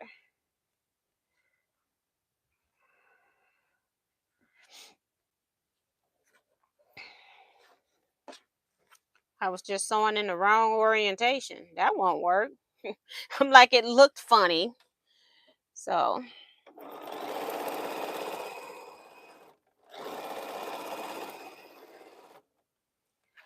for those that just coming in, I'm sewing these 2 units. I just sewed all of these pairs and now I'm sewing them together, rotating one like so.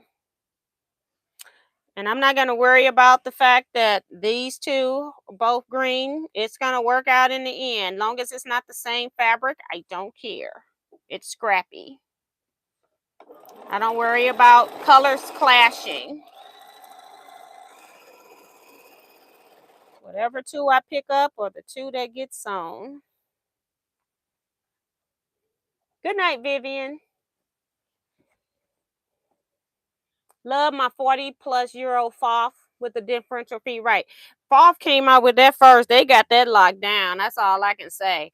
I have eased in some crazy looking stuff, and that Foff sewed it together and did not put one pleat in it. I didn't even know I had a piece bigger than the other piece on this machine, and I sewed it and it's got a pleat in it, but it's gonna stay. It is what it is. When I quilt it down, it won't be noticeable. I'll probably just do some overall geometric print on here. Quilting, so it's not going to be anything. This is not something I'm trying to win an award. This is something where I'm using my scrap African fabrics,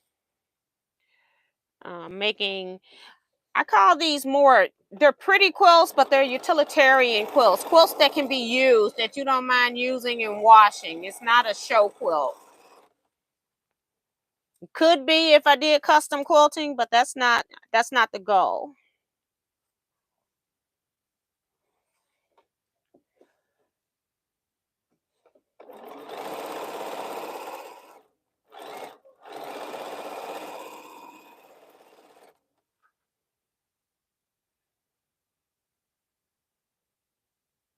Good night, Diane. Thank you so much for popping in. T. Robert says, evening all, taking a moment from my Juneteenth celebration to pay the rent. Yes. I got me a shirt I'm wearing on Monday. Got me a Juneteenth shirt. I made my daughter one. She was talking about she going to put the baby, of course, in something. Whenever she decides she putting some clothes on, honey, that baby be just too cute, okay? They are too cute.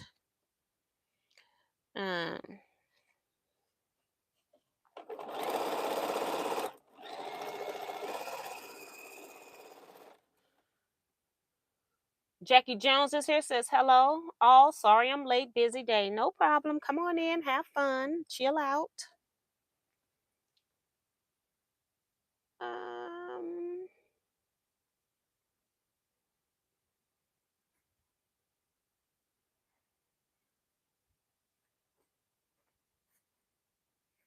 Minnie says, I have an old Montgomery with stitch cams, and boy, is it heavy. Yes, I got old Singers that have cams, and those things are super heavy.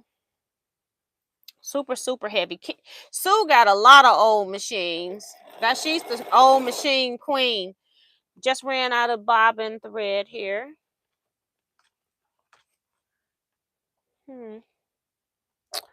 Looking for my thread snips. Also want to remind people, as I'm using these thread snips, I will be giving away one of these. I just realized that these things are $40 for a pair of thread snips from Ginger. I got these as a gift from Benita, and I actually went and bought some. I'm actually going to be giving out a pair of these on my birthday drawing, which is the last Wednesday of the month of July. It's not June, it's July, but I'm giving you all time, because the way you're going to enter into the drawing is by sending me a birthday card. So send me a birthday card to my P.O. box. Is listed down in the description box below. I will be reading those cards that night. I will be putting people's name, and put your name on the outside of the envelope, because I'm not going to probably open everything up ahead of time. That way I can get you into the drawing, so you're in there. I've been ordering some stuff that I'm going to be giving away. I've got these Gingers. I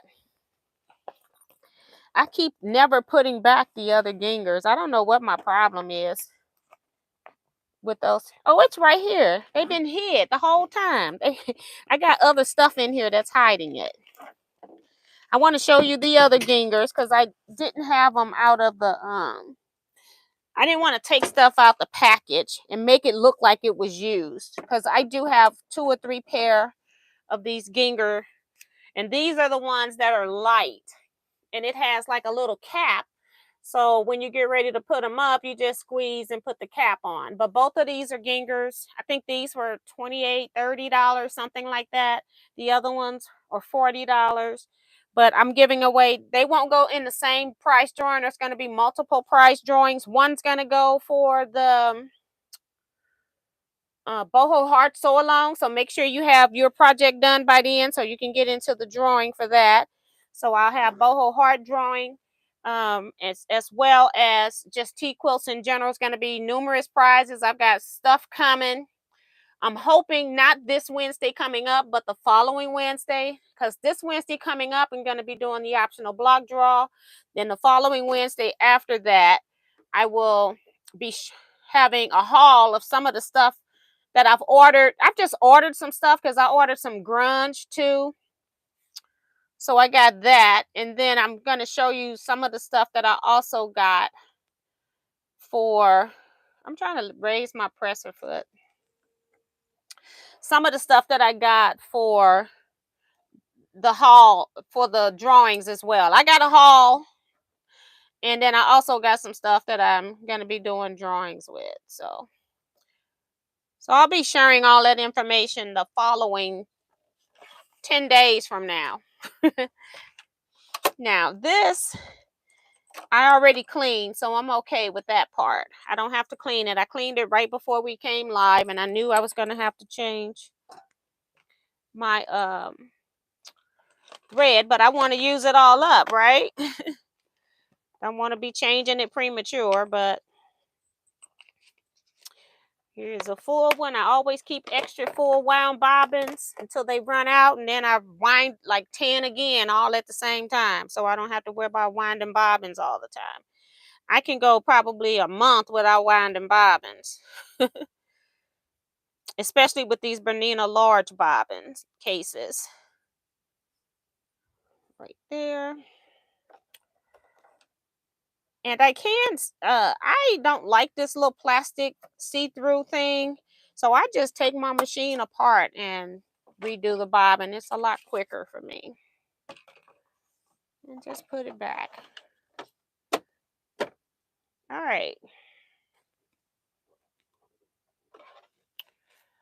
And then I got my little knee lift back in. I knocked it out.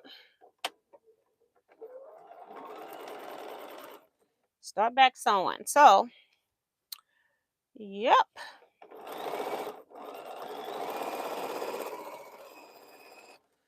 All right. So let's see what else is here.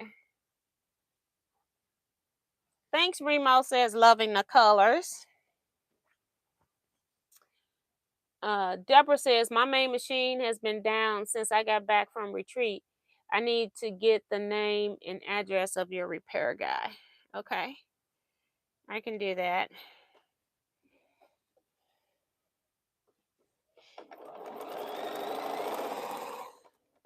His shop isn't open on Monday and Tuesday. Saturday is basically he's open like 3 hours for people that work during the week and can't drop off.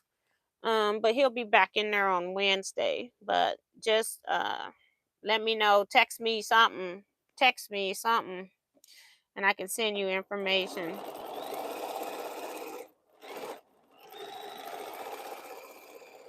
When I get to that part of my life. All right, we got one there. This is 2, 3. I'm trying to see how many blocks are we making. It's 9:28. 3, 4, 5, 6, 7, 8, 9, 10, 11, 12. So we got enough for another 6 blocks here. So that'll be 16 blocks. So, I forgot to cut the iron back on. Gotta wait a minute.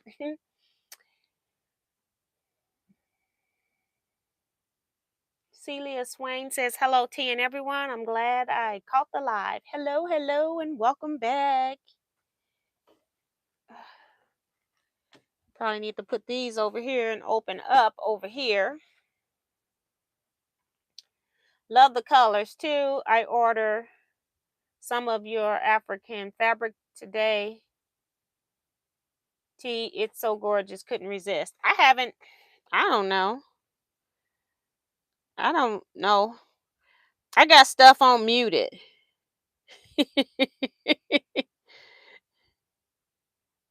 Oh, okay. Yeah, I see it. I'm up here looking at stuff on mute. I got stuff on muted because it starts driving me crazy sometimes. I'm up here trying to talk, trying to sew, reading the chat.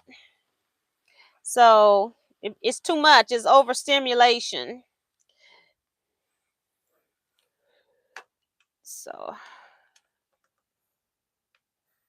So thank you for the order. I appreciate that.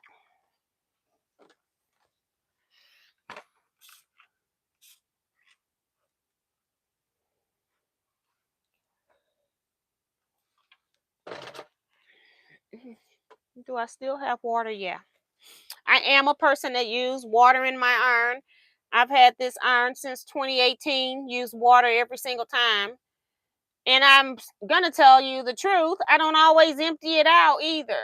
And I've never had any issues with my Panasonic iron, my Panasonic cordless iron. If I can't put water in iron, I don't want it, because then what's the point of you putting a steam on there if I can't use it? So I rate your iron based on you having a steam hole for me to put water into, okay? So if you don't want me to put water in it, I'm supposed to not put water in the iron, then I don't want to buy that iron. I'm sorry. I need another iron. I'd rather buy a $20 iron and replace it every month than to spend money on a $200, $300 iron. And then you're telling me I'm not really supposed to put water in it, though. It's like, for that type of price, you should have it figured out.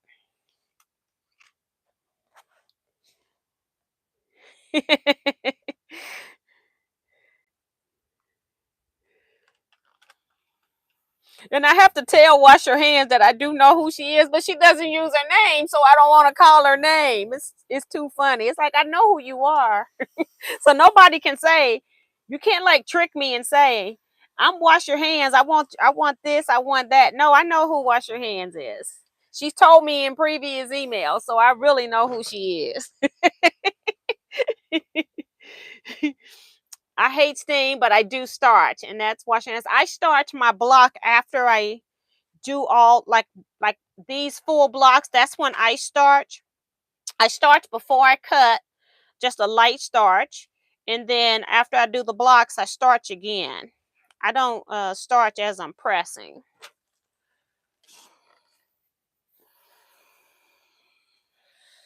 I might starch my whole blocks and sometimes I don't even need to do that if they lay flat when I press them with the heavier iron, my Oliso. Then I don't even worry about that.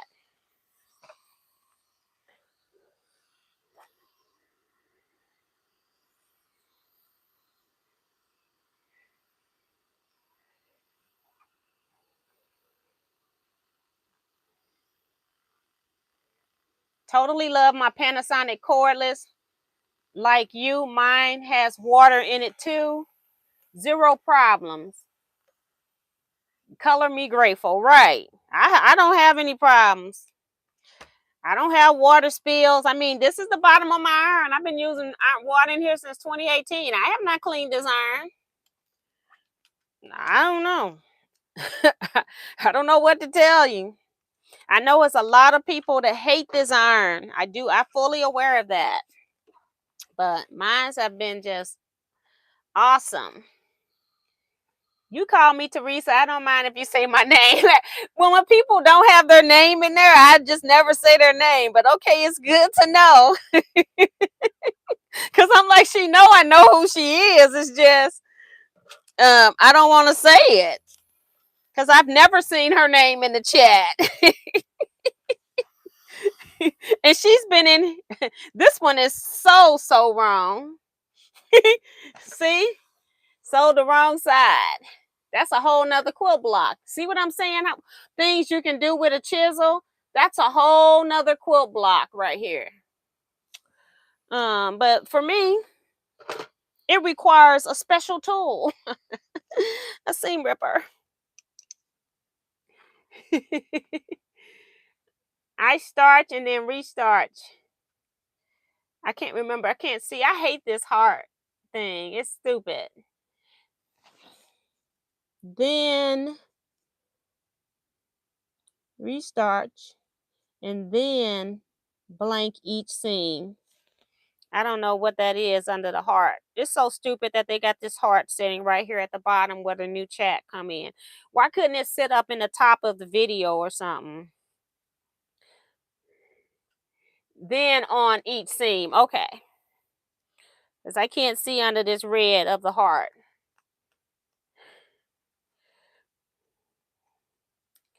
I love it when the next comment comes up so I can finally see. All right. And I got this seam pressed open, so I don't want to make my seam ripper go in the wrong spot here. Rip my fabric. So maybe I better not do that. I better just take it out the old-fashioned way. because my seam is pressed open. All right. Love the fabric on the wall behind your right shoulder. That's actually started out as a 9-patch block that I made disappear. It was a really fun technique. I keep it there. I need to put it on my side wall over here. I don't want to bury it. I can't decide. I think I'm just going to use it as the center of something and put some borders around it. It was supposed to be either a placemat or you can make a book cover out of it, but it's too pretty to do that. So I think what I'm going to do is just use it as the center of a little mini, uh, some kind of border quilt. I just got to figure out what borders I want to put on it. So it's just sitting there. So thank you, Sin. That was really nice. Minnie says, a lot of irons say distilled water only. And it's funny because I read some of them and all of the other ones just tell me regular water because I bought distilled water. The only thing that I use distilled water in is my steam press, my fast steam press.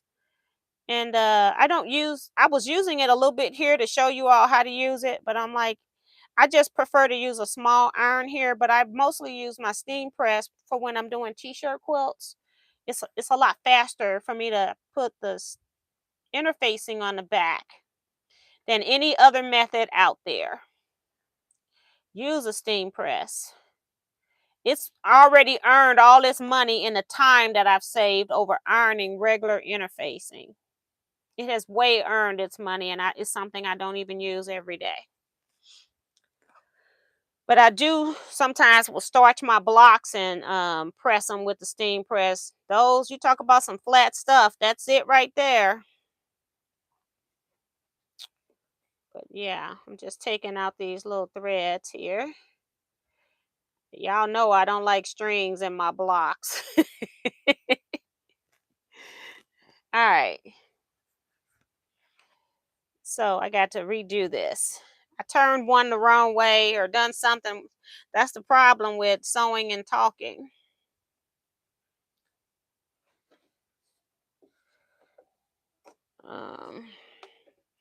You start flipping stuff the wrong direction and don't even know it.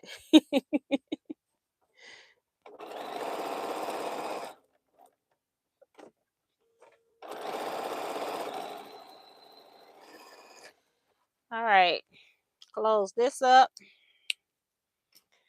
and go to the next one.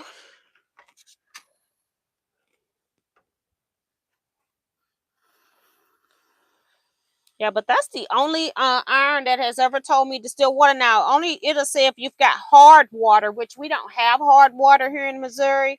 So I've never had to use distilled water in my actual irons other than the steam press that specifically says distilled water. And I actually like it, like that it takes distilled water.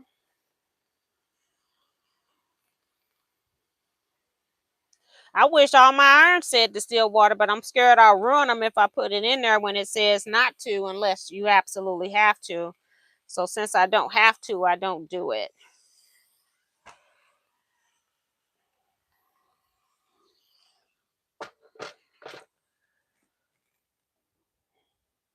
So we may not get all of these sewed today, but we'll do what we can. We may not get them pressed, maybe that. We may not get them all pressed. We should get them all sewed.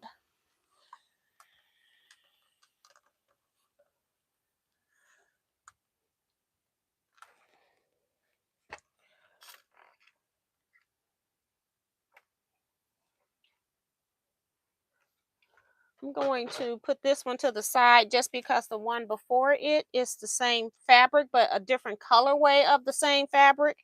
That's one of the things I do like about African fabrics. You can have the same fabric and look totally different from the same piece of yardage. But I don't want to sew them back together even though they're different colors. I want to spread it out. That's the only thing I don't do is sew the same fabric back together. And we'll put this one over there. Sin says you're doing great today. Some of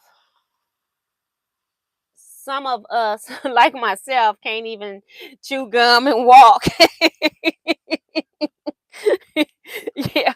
When Kevin first started watching me doing live chats, sewing live, he's like, "Girl, I don't know how you do all of that."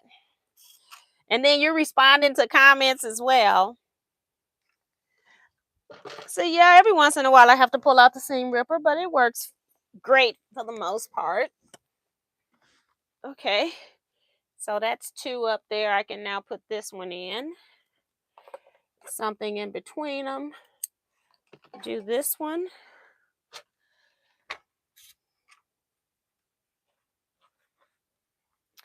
Jean Green says, is that a tailor seam tool? This is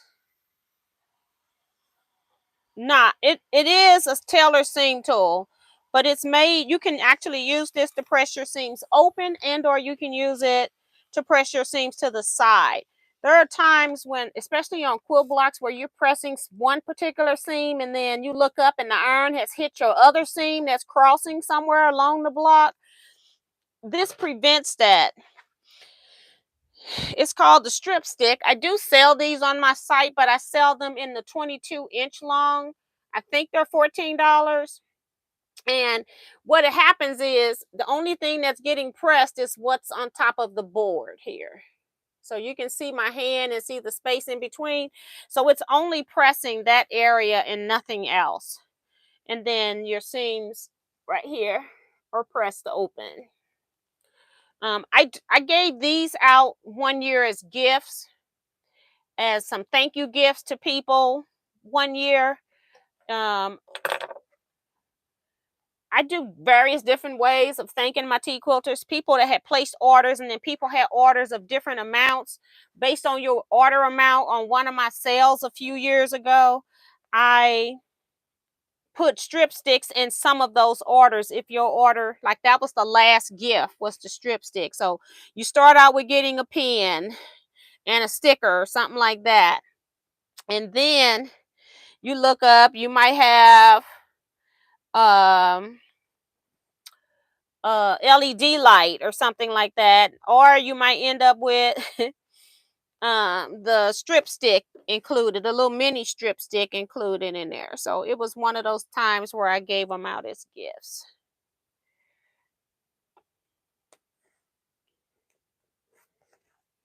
Miss T, how is Miss Jersey not babysitting today? Laughing out loud, right?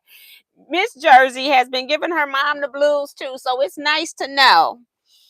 She is knowing, for some reason, she's knowing when it's time for her to go to sleep. She knows nighttime routine. So she's been giving her mom some trouble, and her mom's trying to like fix it and all of that. I'm like, girl, it's not that serious, because she's trying to make it so she's not stressing the next person out. It's not gonna last forever. It's a stage they go through. She know it's time to go to sleep, and Miss Jersey is just like her mama. She is nosy.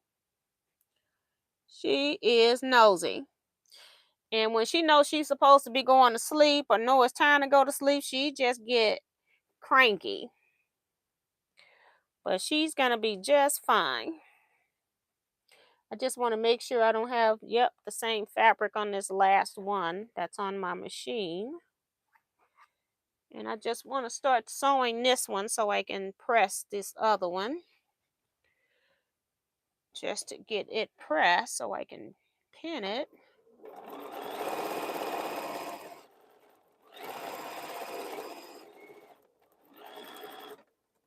All right. Right there.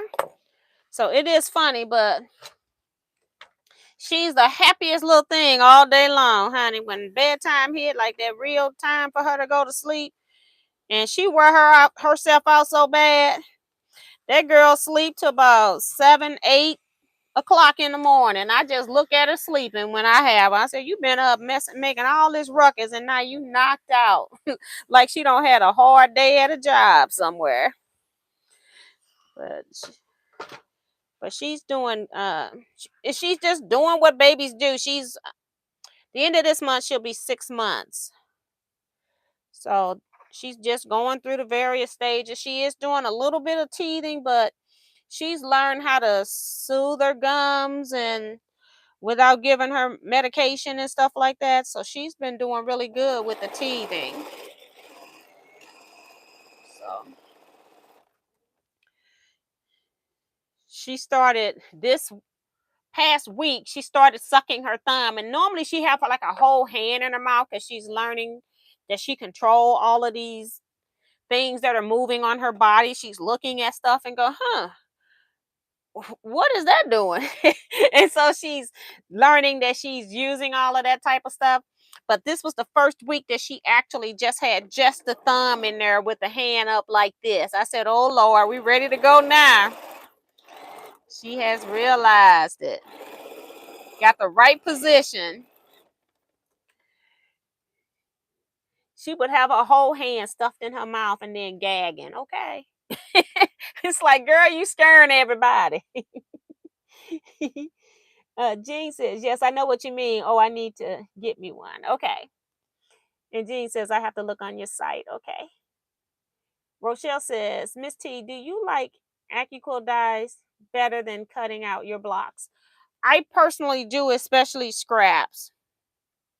Sometimes if it's just a few pieces of something that I need, I may not go die cut it, but there has been times that I've just needed 4 squares, and if the system was already set up right there, it was easy for me to get the dies. Right now, I got my stuff kind of in 2 different spaces from dealing with the sew along, and then I've been taking dies out to go to friend's house when I'm cutting, so I don't have all my dies in the right spot. But if they're in the right spot and my system is free, nothing is sitting on it, you know, like we pile stuff on top of stuff, then I will cut out 4 squares if it's right there. So for me, yes, when I first got my system, not so much. You've got to program and train yourself to use the system. The easiest way to train yourself to use the system is to set it up and have a dedicated spot. And that's very hard for a lot of us. We don't have room for that. And so I have room for it, and then I'm going and double using the space. So I have to move stuff sometimes, but I moved them to cut these chisels because I didn't want to cut that angle. And I didn't want to have to cut dog ears. I didn't want to do snowball corners. So I moved my stuff so I could cut. I actually love it. Every once in a while when I'm cutting scraps, that's why I got a few pins in my blocks. I may not know that the underneath fabric is not on the die. And so every once in a while, I have one that's about 1/8 of an inch shorter than it should be. And what I do is I just incorporate that into the seam allowance. Instead of having a 1/2 inch seam, it's just now going to be an 1/8 inch seam. But when I quilt it, the way I quilt, it's going to be taken care of when I'm doing an all over panto. It's not going to matter. Oops, one more. Did I get this off of here? Yep. Okay. Trying to make sure. And if it's 9:49, so we got 10 minutes. I actually am going to cut the machine. I'm through sewing, so I'm going to break my thread. So next time we come back, I'll be needing to make more units because I've sewed all the units all the chisel units. I've sewed all of those together into blocks. I have nothing left sewn together. So yeah, and I'll have 16 blocks. I know I need at least 20. I want more than that, so we got to carry on. Cut this. Get my little thread snips here. All right. Should have 6 blocks here. I had 10 to start.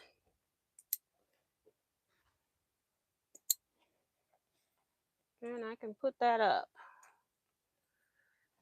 I still got just a little bit of water, not a lot.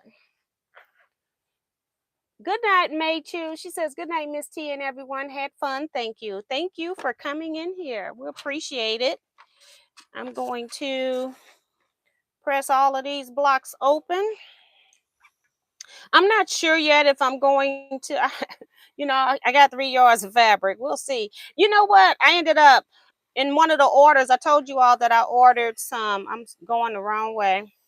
I ordered some grunge, and I ordered 1 yard of a 108, and I'm going to see if they're the same as the regular fabric, but I ordered in a few pieces, but one of them was this, I think this is ash gray grunge. The color is ash, and I'm going to see if it's the same, and if so, I'm going to cut the 3 yard piece and leave my yardage, because I only bought 1 yard of 108, because that's like buying 3 yards of fabric. It's cheaper too. So if I want to make sure it's the same. Pretty, pretty. So here's our block, just showing a new block from today. um,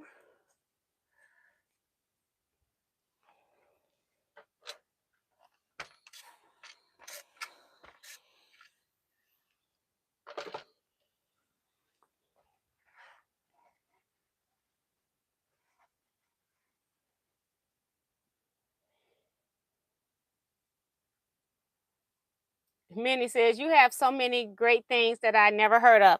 You know what? If you're making quilts and you're happy, don't worry about them because these are perks. These are, quilting is an expensive hobby. And if you don't have a bottomless pit, don't even worry about what other people doing. If what's working for you is working, but if something's not working and you got an issue, then that's the time to start making changes. I never recommend people buy stuff if you don't need it. I've been using this strip stick for years and I love it. I have quilts in my lecture that are quilt tops that I press the seams open, and they are still pressed open to this day, even being folded up and in storage. So I just love my strip stick. But this one here is one that has a pin. You see this little edge here? That's my 1/8 that's short. So when I leave that pin in there, and these are heat resistant pins, so I can press on them if I want to. But when I go to put this block together, I know that that's not going to line up right on that edge. It's just a visual reminder for me. It's going to be 1/8 of an inch right there instead of 1/4.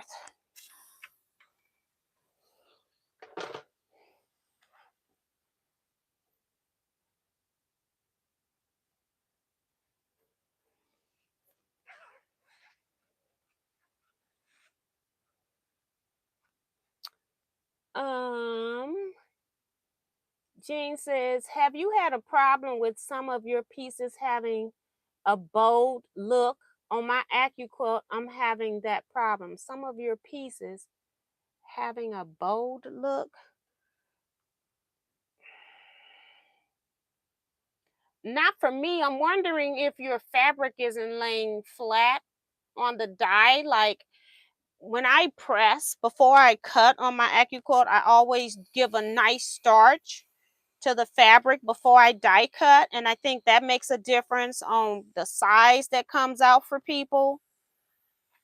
So you might need to do a heavier starch. If you're starching and it's still coming out, then you might want to do a heavier starch. Kevin, sometimes I will use a heavy starch, but Kevin will use a no diluted solution starch. And I only do that when I'm cutting 10 layers on my studio system. I have studio dies that will cut 10 layers. I do it on there when I'm cutting kits because I need to be efficient with my time because I'm cutting so many pieces. But normally I just do a regular generic starch for me on a regular basis. And they tend to come out just fine. This one has the Black Panther in it.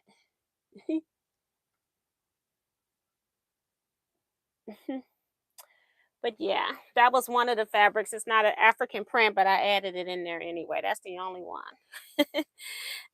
I want to put that into certain quilts so when I see it, It'll take me to a happy place.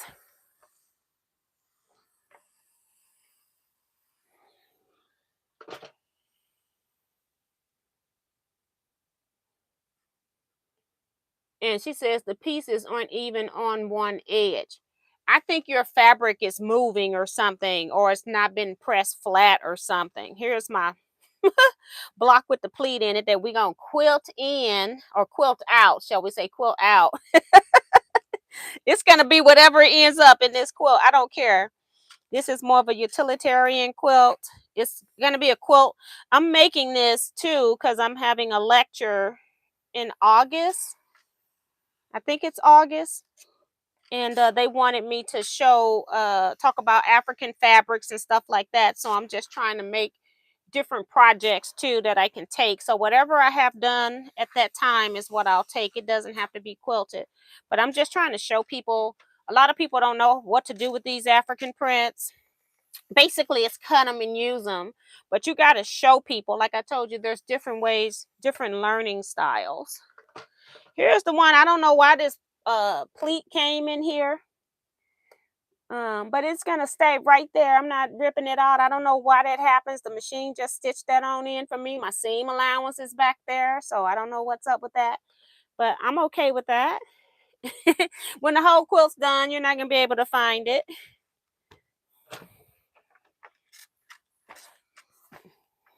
Sometimes I take stuff out, and sometimes I'm like, it doesn't matter.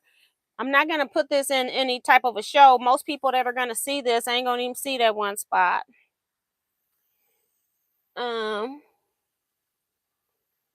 Mary says, so cheerful. Thank you. Jackie says, pretty Miss T. Thank you. Lovely from Remo. Thank you. Miss T, why are you pressing your seams open? Because anytime I have a lot of, chisels are part of a half square triangle. So anytime that I have half square triangles, I press my seams open. It reduces the bulk all going in one direction. So you see, this right here is a chisel unit, this whole thing. When I press this seam, I pressed it towards the black. Now, normally I would press my seams open, but I pressed it towards the black. On this chisel unit, I pressed the seam towards the block. So I'm just trying to distribute some of the bulkness. However, when I put these two units together, I've got this seam coming through here. So that's why when I put these two seams together, I pressed it open because this seam's already pressed towards the black. I'm going to show you the back. This seam is pressed down. So this is up, this is down. When I got to the back, I had this seam section here that occurred. So that's why I pressed these seams open right here, knowing that when I came and put these together later on, that I was going to have all of these seams coming in matching up with all of this. So I pressed the seams open to distribute the bulkiness of the seams. You don't have to do that, but I find it works for me. And then when I put my blocks together, I'm not worried about which seam is pressed which direction. They're going to alternate. Or be pressed open where they're going to meet up. I don't have to worry about that. So you always do one test block, I guess, of pressing your seams so you can know where you're pressing your seams and is it going to work. And then if I don't put a sashing on this, I want to make sure those seams work. If I put a sashing on here, it doesn't really matter. But even when I'm piecing my blocks, it reduces how much bulk is right here. And then when I run my hand over here, this is smooth. I don't feel a whole lot of lumpiness that you would normally feel when you have half square triangles. And even pinwheeling them around, I find that they're just still bulky. So you've seen that one. We got one more to press. It's a personal preference thing. However, when it gets to the quilting stage, sometimes it can matter too, because long arms do not stitch over bulky seams. Even when you have a spoon foot, if it hits something that's higher than it wants to go up, it's going to bounce back. I call it hydroplane. it's going to bounce off of that spot, and then it could mess up your design because it's going to stitch where it's just going to hit and go. It's not following any type of computerized design. Even when I've done it in my hand, I've had it where I'm in the back stitching a panto and I hit a spot from the front, and the machine, I had to grab that machine because you have a very light touch when you're doing your quilting pantos, and you have a light touch, and all of a sudden it hits something. You got to grab that machine to make it so that it gets back on the stitch lines you want. You're going to see it in the quilting eventually. You're going to see it.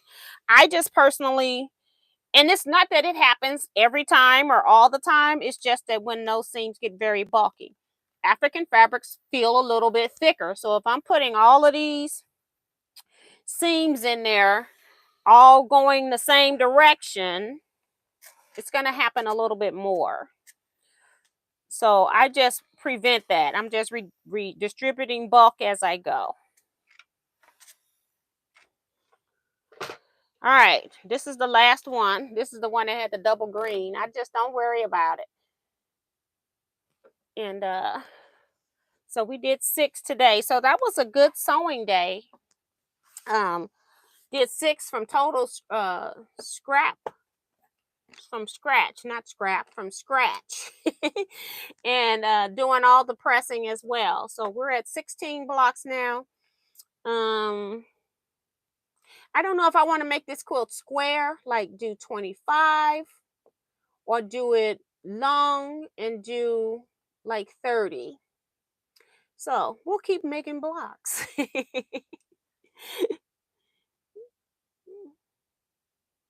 Thank you, Yolanda and Cian are saying that it's so pretty and gorgeous. I use batiks and African fabrics. That's mostly what I use. That's jean. Yes. I'm finding that more and more people, I need to start figuring out what I'm going to actually use. I have a lot of floral prints. I got some very pretty stuff and don't want to get rid of it, but it's like you're not really using a lot of florals, and so I need to make room for what I'm using and let go of the other stuff that I'm not going to use. But I've known people that have said they're only using batiks and they didn't care how pretty the fabric was. They said it was hard to let it go, but they just sold it, sold their stuff. So at some point I need to do that. And matter of fact, in August we're having a flea for all, so maybe what I'll do is I'll start taking out bags of setting up bags of like um floral fabric. So if somebody wants to make a floral fabric, all you got to do is add your background material to it, and maybe they can make a quilt. So I might take some stuff to my quilt guild that I can do a local sale at, and just take a wagon full of stuff and sell it. And starting with the florals, it's going to be hard, it's going to hurt. I already know it's going to hurt, but maybe that's what I need to do, and start selling it in bulk bags and then just weighing it and saying, okay, this is how much I'm going to charge for it. Hi, Pat Boo, saying hi, Miss T and all. Kristen says, over here trying to paper piece without my rotary cutter and mat. Everything else is here that I need. I don't know, girl. Yolanda says, I press open when it's small pieces, and that's good too, because when you got little small stuff, you do sometimes up underneath your block, depending on if you're making a half square triangle that's going to finish at 1 inch, guess what? Most of those seams are going to be, most of the fabric underneath is going to be seams. I do press stuff open as well when it's small. And sometimes after I sew my 1/4 inch seam, if it's a miniature block, I will trim that seam allowance down to 1/8 of an inch, because I don't want to sew 1/8 of an inch, but I do want those seams to be approximately 1/8 of an inch on miniature. So that's a good idea too. Bonita says, great progress, pretty blocks. Yes, I'm getting really excited now that a lot of the blocks are getting sewn together. But I still don't even have enough of the base project. So we still need at least one more day sewing before I even start laying stuff out. So I'm looking forward to that. Let's see, next Saturday is Scrap Quilting Club. I might take this and lay it out there because we got more space. So I'll lay it out there and try to decide what I wanted, what size I want it to be. I can like make it wide one way, make it long the other way, and then just fill in whatever blocks I can from there. I don't have enough to fill it all in, but I can do an outside baseline edge to see how long I want it. So that'll be cool. And Mary says, I'm not good at doing the blank when I'm ironing, thinking about making blocks flat. See if I can see up under this. Okay, I'm not good at doing the best when ironing.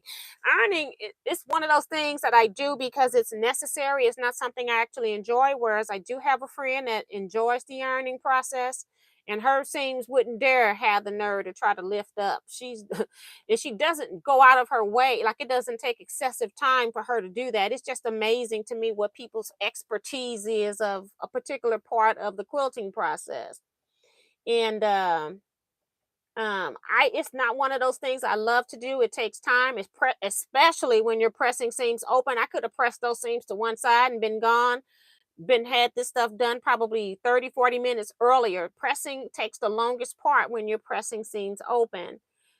It's not something that I enjoy doing, but it's something that I know I'm going to reap the rewards of later and be very proud of later. I'm one of those people that I like the front of my blocks to look just as good as the back of my blocks. And I just showed you all the back of the block. And when I press it with the other iron, it's going to be even flatter than that. This is just with that little Panasonic iron where I'm rocking on top of this stick. But when I go to the big heavyweight iron, it's going to knock all of the curvedness that I pressed in when I was pressing on this stick. All of that stuff's going to be gone. It ain't that block gonna be so flat, all them seams are gonna lay flat and they're not even gonna think about moving when I do the final press.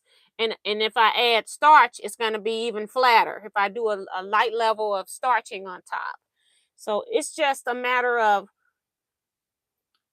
I see both. I see blocks that are pretty on the back. I see blocks that are not pretty on the back. It has nothing to do with Teaquilts. I've been doing a lot of teaching.